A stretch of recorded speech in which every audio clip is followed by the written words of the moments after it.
So why did Andrew Tate get banned? They did not tell me. They did not send me an email, no correspondence. I certainly didn't break terms of service. I guess that's why they couldn't send me an email and explain why.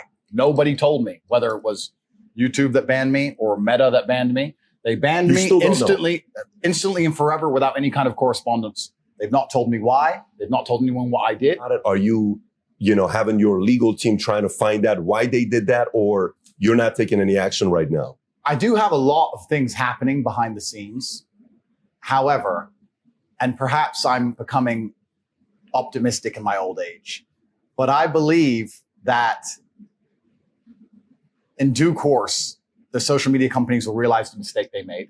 And if these companies have any degree of professionalism, they're analyzing this in real time and they're understanding that this makes us look very bad. People didn't believe the lie. People didn't believe what we attempted to smear this man with. Nobody's buying this narrative.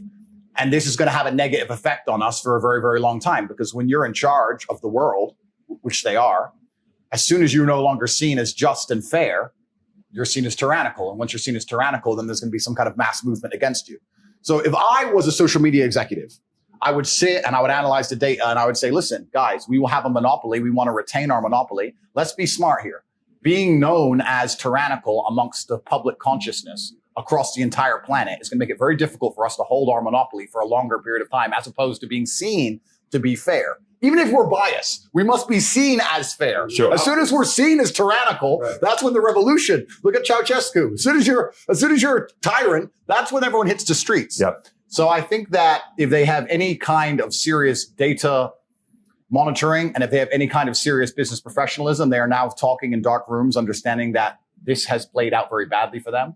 And if they intend on keeping their monopoly into the future, that they need to change something. Maybe I'm being optimistic, but we will see. Who was the first one to take you off? Meta. Meta was first. So Meta. Facebook, Instagram. Facebook, Insta, bam. Okay. And then it was a domino effect. Yeah. So Meta took me down. So it's quite interesting, actually. I had a YouTube channel for a while. It was never so large. I had 738,000 subscribers. It took me a long time to build it up. I got a strike on YouTube, which prevented me from posting. It's got a strike. No big deal. The next day, Meta took me down, deleted my Facebook and my Instagram. The press came out at exactly the same time in sync, saying that I'm a misogynistic, dangerous person, that I'm harmful, that I am the reason that the world is not a perfect place, world hunger, you name it, all my fault. Attacked me across all of this. And I thought, okay, let me film a message that I can get out on my YouTube, my final message, which I don't know if you guys have seen. I ended up putting on freetopg.com. Let me film my final message explaining how this is unfair and unjust. We filmed it, we produced it, we got it all edited within 12 hours, head to toe ready to go, but we couldn't post it because of the YouTube strike. So we're waiting for the YouTube strike to expire.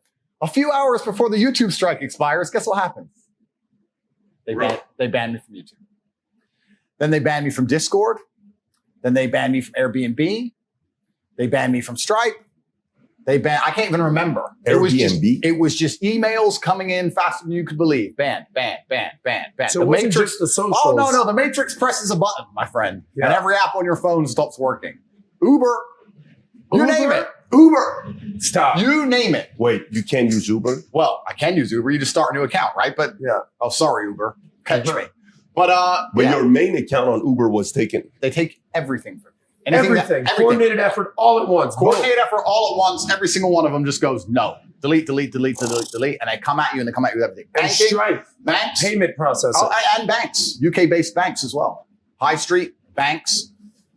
But I can name Santander, HSBC, Barclays, etc. all at the same time. Banks. Oh, no, sorry. To change, we've decided because blah, blah, some bullshit, some letter, close your accounts. So they take all your banking, they take your payment processing, they take all your social media presence, they take your Discord, they take your Skype, they take all your accounts, your ability to communicate with people, and then they lie about you in the press. And they leave you there. they leave you there to suffer. They attempt to harm you. You can understand the social component. All right, these guys are probably all working in unison. Yeah. But when you hear payment processors, banks, apps like Uber, how are you processing that? No, I mean, that's why he has to do something about it. Because, for me, there's plenty of great lawyers. Did you hear about what happened with Alex Brenneson lately? Alex Berenson? Alex. Berenson. Berenson. The writer? Alex Berenson, I think I heard he sued Twitter or something. He sued Twitter? Yeah. Did you follow the story? I don't know the exact story, no. So he was on Joe Rogan. If you've not seen it, I highly recommend you watch this. So he is saying things about Twitter. Matter of fact, the tweet that got him in trouble, got him his 5th strike, was the following tweet. We can put this up there because I'm just reading what he said. This is a tweet he put out that he said, "It doesn't stop infection or transmission.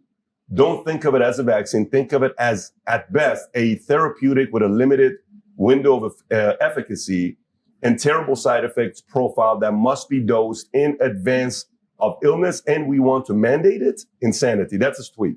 So he gets banned. Makes a lot of sense to me. In December of last year, which was 6 months after when Biden said anybody who allows debate of vaccine should be banned or shouldn't be allowed, meaning there shouldn't be any of that. So 6 months after that, he gets banned. In April, a judge in California is, believe it or not, a very big freedom of speech place because they allow protesting.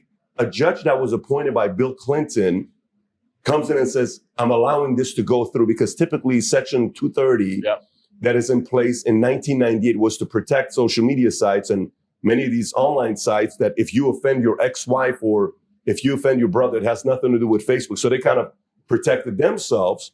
But Alex was able to go all the way because of this court judge that was appointed by Clinton, not Obama or Trump, but by Clinton. He goes in.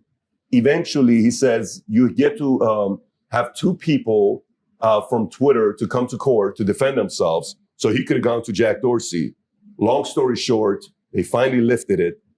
He is on Twitter and he's posting heavily talking about the fact the reason why he got banned is because the government didn't want him on inciting what he was inciting. So the moral of the story is when you say someone